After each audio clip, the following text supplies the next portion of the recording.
Всем привет, друзья! Доброго времени суток! Это проект Power Device, и здесь мы говорим о улучшении наших телефонов. В данном ролике речь пойдет о телефонах Xiaomi Redmi и Poco. Давно на канале не было каких-то хороших обновлений для телефонов Xiaomi. Так вот, пара таких обновлений появилась, которые стоят вашего внимания. Как вы знаете, если зайти в настройки Xiaomi, обновление компонентов, то здесь достаточно часто приходят какие-то обновления на различные приложения. Но в большинстве случаев несут они только какие-то исправления. Новые фишки появляются редко. Так вот, у меня есть самое свежее глобальное обновление на приложение «Музыка», которое несет пару интересных фишек. Смотрите, с приложения «Музыка» сейчас я удалил все обновления. Это моя стандартная версия на телефоне Xiaomi Redmi Note 13 Pro Plus. Теперь, если я зайду в те самые настройки, обновление компонентов, то здесь какое-то время назад прилетало обновление на приложение «Музыка». Обновляю его, это последняя версия приложения «Музыка», которая приходит на мой телефон. И, к примеру, если вам не приходит обновление на это приложение через настройки и компоненты, то зайдите в Play Market, в поиске пропишите Mi Music. Здесь может быть еще более свежее обновление. Нажимаю «Обновить». Теперь у меня точно установлена официальная последняя версия для моего телефона, которая рассылается на данную модель. Но забегая немного вперед, скажу, что у меня есть еще одна более свежая новая глобальная версия из флагманов Xiaomi. Сейчас у меня установлена самая новая стандартная версия. Зайдем в настройки, расширенные настройки, продвигаемся в самый низ и здесь смотрим. Последняя строка у нас персональные рекомендации. Также выйдем на рабочий стол, делаем щипок, виджеты. Находим здесь приложение «Музыка», смотрим, сколько здесь виджетов. Всего 4 штуки. И, к слову, последняя официальная версия на моем телефоне под номером 80904. Теперь, друзья, как я говорил ранее, у меня есть вот такая более новая, свежая версия приложения «Музыка» из флагманов Xiaomi. Устанавливаю ее, это глобальная версия. Как и все файлы, данное обновление вы сможете скачать в моем телеграм-канале Power Device. Ссылка на него будет в описании под этим роликом. Не забудьте подписаться на мой телеграм, здесь я выкладываю много интересного и полезного. Итак, приложение мы обновили. Теперь эта версия под номером 9020. Зайдем в приложение. Те же настройки. Расширенные настройки. Идем в самый низ, и здесь у нас появляются два новых пункта: рекомендуемые мелодии для будильника, а также настройки экрана блокировки. Активируем эту галочку «Музыка на экране блокировки». Теперь, если на главной странице приложения зайти в «Моя музыка», запустить какой-то трек, приложение можно свернуть, идем на экран блокировки, разблокируем телефон и видим управление музыкой на экране блокировки. Не на всех телефонах раньше это было. Отсюда, естественно, мы можем переключать музыку.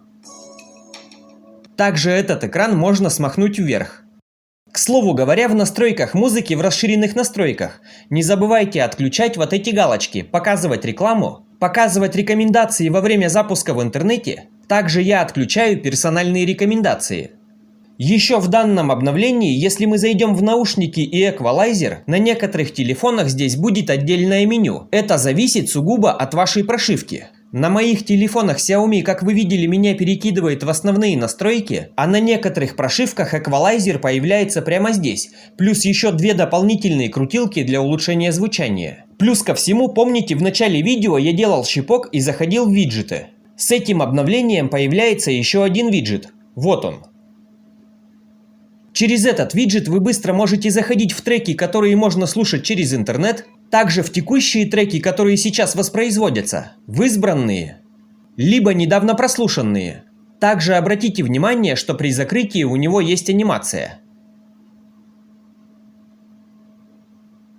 И, конечно же, друзья, не забывайте, если вы смотрите видео в YouTube, и у вас вот здесь пропало ушко, но вы по-прежнему хотите слушать YouTube в фоне. Так вот, вы должны знать, что данное приложение «Музыка» это позволяет. Здесь нажимаем «Смотреть», в поиске прописываете то, что вы хотите смотреть, ролик воспроизводится. Двумя необычными приложениями приложения Блокируем телефон. которые дают возможность поставить прогноз погоды. Воспроизведение продолжается. И, друзья, сейчас это было глобальное обновление приложения «Музыка». Также есть еще одно интересное обновление, но это из китайской версии. Приложение «Карусель обоев». Сейчас покажу, чем же оно примечательно. Если что, его легко можно будет удалить. Смотрите, когда прошла проверка, нажимаем «Открыть». Согласиться? Данное приложение, независимо от приложения темы, позволяет скачивать обои в хорошем разрешении, в высоком. Также здесь есть еще одна интересная дополнительная функция, но чтобы скачать какие-то обои, заходим, например, в рекомендации или в топ. Открываем обоину, смотрим на нее. Если она вам понравилась, просто нажимаем «Скачать» вот здесь. Данные обои появляются в вашем проводнике. Повторюсь, что это приложение обои работает независимо от приложения темы. Здесь, конечно, также есть свои обои, но там они другие. Теперь, если в этом приложении «Карусель обоев» зайти в настройки, включить вот эту галочку, продвигаемся ниже, и здесь есть еще одна галочка – «Активировать обои с сюрпризом». Честно говоря, я не понимаю, как должны работать обои с сюрпризом. Но если вот здесь зайти в эти настройки, активировать данные галочки, то у нас включается обычная карусель обоев на экране блокировки. Насколько я знаю, обои с сюрпризом каким-то образом должны здесь работать, но у меня это не работает. Напишите, пожалуйста, в комментариях, работают ли они у вас. Также вы должны понимать, так как это приложение для Китая, чтобы снова попасть в это приложение «Карусель обоев», вам нужно заходить в Activity Launcher. Здесь в поиске пишем Wallpaper, вот они, Mi Wallpaper. Здесь нужно найти вкладку Mi Wallpaper Карусель, снизу подписано App Main Activity. Конечно, если напротив этого пункта нажать 3 точки, создать ярлык, то на вашем последнем рабочем столе появится это приложение. Отсюда мы его сможем запускать. Если ярлык у вас не создается, то удержите на приложении Activity Launcher, зайдите в настройки, другие разрешения, и здесь разрешите ярлыки рабочего стола. Если захотите удалить данное приложение с обоями, зайдем в настройки в приложение, все приложения, 3 точки, показать системные приложения, пишем в поиске Mi Wallpaper, заходим в это приложение, нажимаем «Удалить». Друзья, пожалуйста, не забывайте поддерживать канал своими лайками, комментариями и репостами. Подписывайтесь на мой телеграм-канал. Желаю вам только качественных девайсов и правильных настроек. До встречи в следующих роликах. Всем пока!